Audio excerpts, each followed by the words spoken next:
today is it's not one thing that I enjoy talking about. Unfortunately, we're here today to talk about a juvenile victim, and we're looking for positive outcome.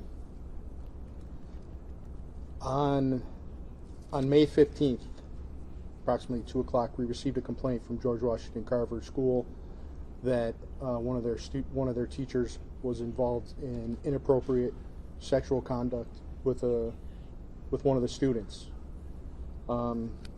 Officers and detectives with the Highland Park Police Department were able to determine that there was probable cause to believe that the sexual act occurred, and within 24 hours the suspect was in custody. I want to commend the victim and their families for having the courage to come forward and talk to us and explain what happened.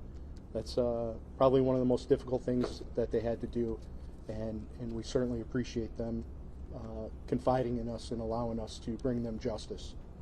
I also want to thank the George Washington Carver administration, their security staff, and their school board. They all assisted us to help bring this individual to justice as soon as possible. Wayne County Prosecutor's Office assisted us by providing a special prosecutor in this event, and they're working with us to bring justice. I also would like to thank Andrea Smith and the staff from Detroit Wayne Integrated Health, who's going to have counselors on staff tomorrow at the school to assist any students that would like to come forward and talk to them about anything that they may have experienced.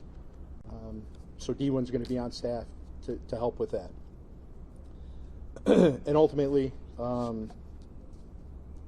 if anyone else wants to come forward, or they confide in their families and determine that something inappropriate may have happened, we ask that they contact the Highland Park Police Department at 313-252-0050, extension 406.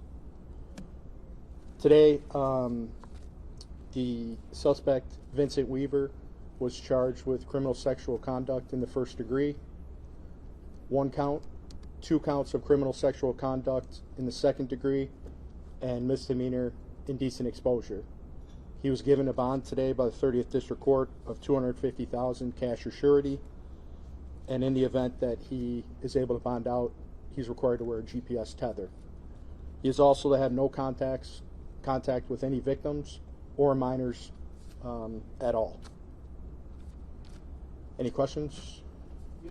How exactly, as far as you guys know, did the complaint come forward? How did the school learn about what happened, what allegedly happened with this teacher and the student in question? So the victim's family came forward and filed a complaint with the school, and they immediately contacted us. How long had this been going on, and what can you tell us about the student? Is it male, female, age? I'll tell you, the age was 12 years old. I don't want to give a gender at this time. And we believe, based on the information we have, that this had been going on for a few months. Can you talk at all about this? Sorry. The relationship as far as the victimization over that period of time, or the potential grooming, or can you take us a layer deeper into how the teacher? Yeah, so this individual was able to gain the trust of the student because he was a teacher directly over the student, and basically had contact with him on a daily basis. So was this during break periods? Was this during classes? Can you elaborate as to and how often this might have occurred?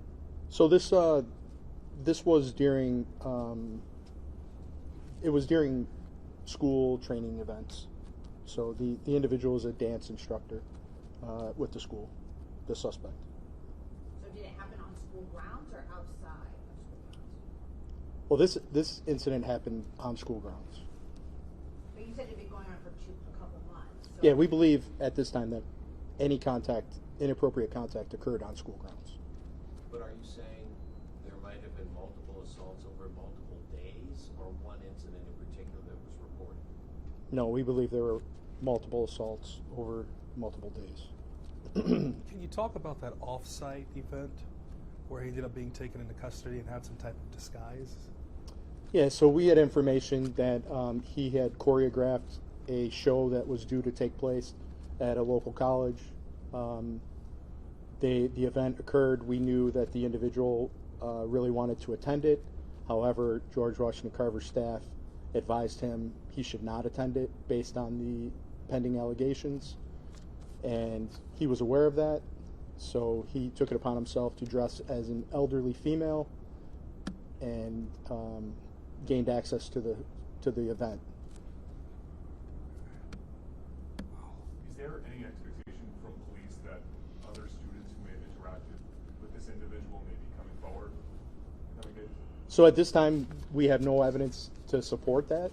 However, that's kind of why we're doing this event, so hopefully it can bring the information to the parents and students of the school, and we hope that if there was anything that occurred inappropriately, that they come forward.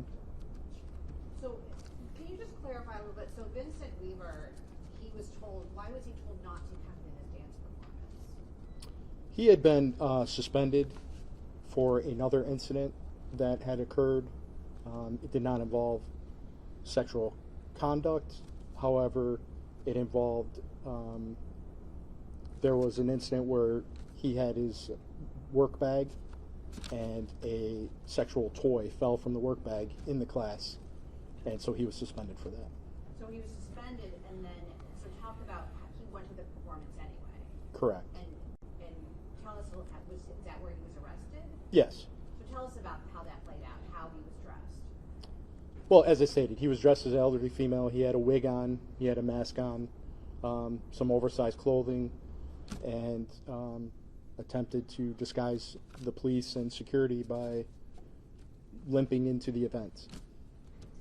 And just so we're clear, you said he choreographed a show at a local college that he wanted to attend. Were there students of his in this choreographed event or what have you? I just want to make sure. Yeah, so it was a George Washington Carver Academy event, but it was hosted out on an off-site location. And was the victim in question, was he at that, or he or she, were they at that performance? We do not believe so. Were you guys anticipating him being there? Because obviously you took him into custody there, or did school security alert you guys that he was there and then you showed up? So actually, we anticipated him being there through information that we received. However, school security was certainly a big part of working with us to help bring this individual into custody. I'm sorry if you mentioned it. What date was that performance and his arrest? So that was on May 16th, and it was in the evening time, probably about 6 o'clock. Thank you. And you guys were made aware of the situation May 15th. Correct, the afternoon of May 15th. And where was this off-site performance? I don't want to name the actual school, but it was a local college that's close. So. Outside of the suspension, you referenced any priors criminally with this teacher. You mentioned no other complaints that you've heard of.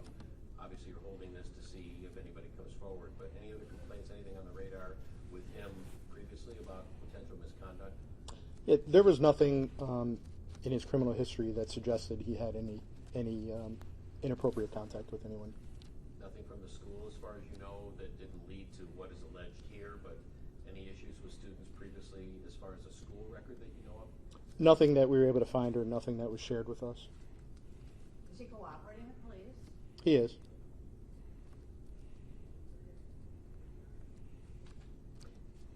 You've said it a million times, and forgive me, I hope you just appreciate why I'm asking you to elaborate. When you hold a news briefing like this and the thought behind it, one-offs are extremely rare when you have a perpetrator alleged. I don't know what your history tells you, but obviously you're here, and you felt it important to be here. Can you elaborate on that in regard to the likelihood? Well, I think you said it, clear enough that, based on my experience, there's usually more than one victim. Not saying that that's the case here, but certainly that's why we appreciate you guys for being here to get this message out. We hope that if there are any other victims, that they do have the courage to come forward and confide in their parents or their teachers or counselors, and that information gets to us so we can ultimately bring them justice. We've covered stories before about children and sexual abuse. Kids react differently. Parents trying to find what signs to look for. I appreciate there's a confidentiality here, but are you able to offer any insight as to whether this child brought it up to a parent or how it came to their attention to then come to you? I'm reaching for trying to help people. Yeah. So this our victim has a good relationship with their parents, and they confided in their parent, and their parent did the right thing and immediately brought it to the attention of the school and the law enforcement. Is there anything structured with other kids in that class as far as counselors, mental health professionals talking to them to try and see, meaning in a proactive manner to talk to those that he's had contact with?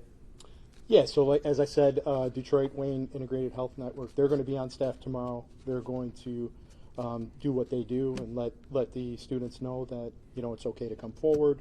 We're rolling out some new efforts with the schools, the OK to Say. The school has been very proactive.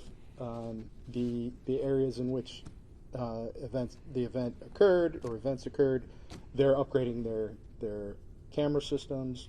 You know, they're taking this very seriously, as they should, to ensure that nothing like this ever happens again.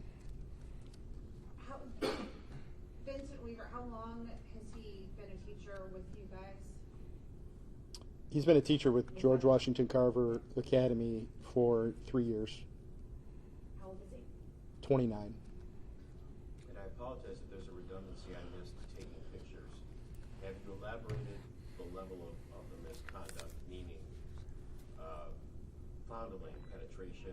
Have you gone there as far as what degree this is alleged to have occurred? Yeah, so there is a charge of criminal sexual conduct in the first degree, which would indicate that there was a level of penetration. Thank you. What do you have to say to the victims? You know, this is just such a horrible thing to happen to a child. I mean, we trust them, we trust the parents, the teachers, we trust the teachers to take care of our kids, right? While we're there, and here this allegedly happened. I mean, what do you say to people who are home watching and a child who maybe this has happened to them, not necessarily with this teacher, but someone else? Well, certainly, I would tell them that they certainly didn't do anything to bring this on, and that they are victims. And people who commit these crimes on juveniles typically are very well liked in the community and by parents and students alike. And you know, I would ask that they had the courage to come forward, and that they're not alone, and there are people that want to help them, and we want to get them, the suspects, off the street so this doesn't happen to anyone else.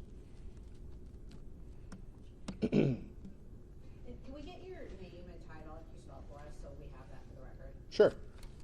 First name's James, common spelling, McMahon, McMahon, and I'm currently the interim chief of police for the city of Highland Park.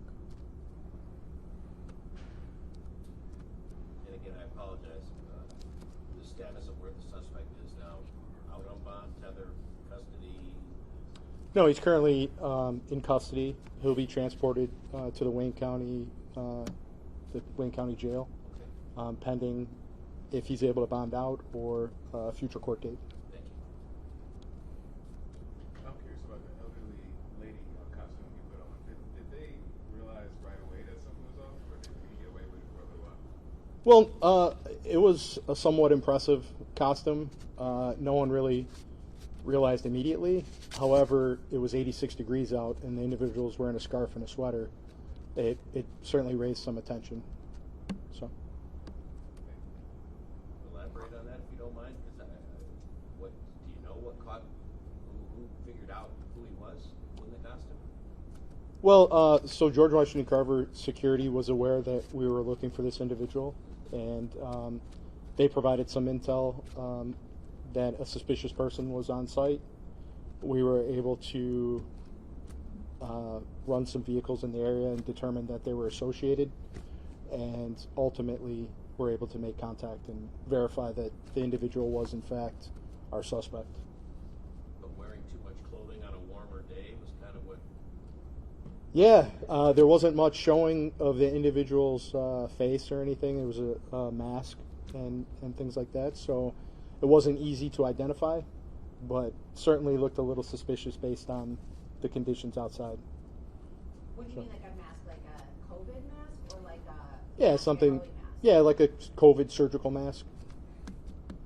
So he just looks, the person just looks out of character for like the weather and the time Correct. of year. Okay. Yeah. How long was he at the event? Oh, probably 10 minutes at the most. We were in the area waiting, so we immediately investigated and took him into custody.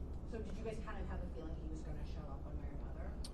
Yeah, so it was brought to our attention. He was very passionate about this event. He put a lot of work into the event, and that he was disappointed that he was advised he couldn't attend.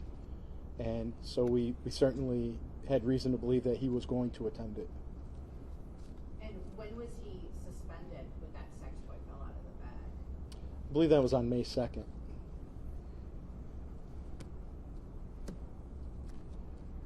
Or was he still teaching? No. No. Okay, so he's done. He's not teaching after May 2nd. Yeah, he was suspended from the school based on that incident, and then after that incident, on May 15th, the victim came forward. And the dance performance when he was arrested was May 16th. Correct. Well, thank you for going through this timeline. It's quite detailed, but we appreciate it. Yeah. Forgive me, was there a date of the alleged incident? I have not seen anything, so if I'm asking questions that are making you repeat yourself, I apologize. But you mentioned the 15th was when the complaint came in. Was there a date shared of when the alleged assault took place? Yeah, so we believe the incidents occurred over a 4-month time period. So it would have been approximately 4 months prior to, the May 2nd event. Multiple times. Yeah. Okay, thank you. For 4 months? A period of 4 months is when this process occurred. So. Do you have any indication as to how many times this happened? We haven't been able to confirm exactly, but we know, we were able to get enough detail to bring charges. So obviously it's an ongoing investigation. So it took the child 4 months to summon the courage and should be complimented for that. I'm not trying to be critical in any Yeah, oh yeah. But if I'm hearing you right, 4 months of alleged potential abuse here, May 15th, child comes forward to parents finally and says something's wrong. Yeah. I mean, again, I can't commend this victim enough for having the courage to come forward. There's, it takes a lot, and they were able to muster up enough courage to tell their parents, which is all we can ask of somebody. And they came forward, and ultimately stopped future victims. So, yeah, we're definitely very, very thankful for our victim.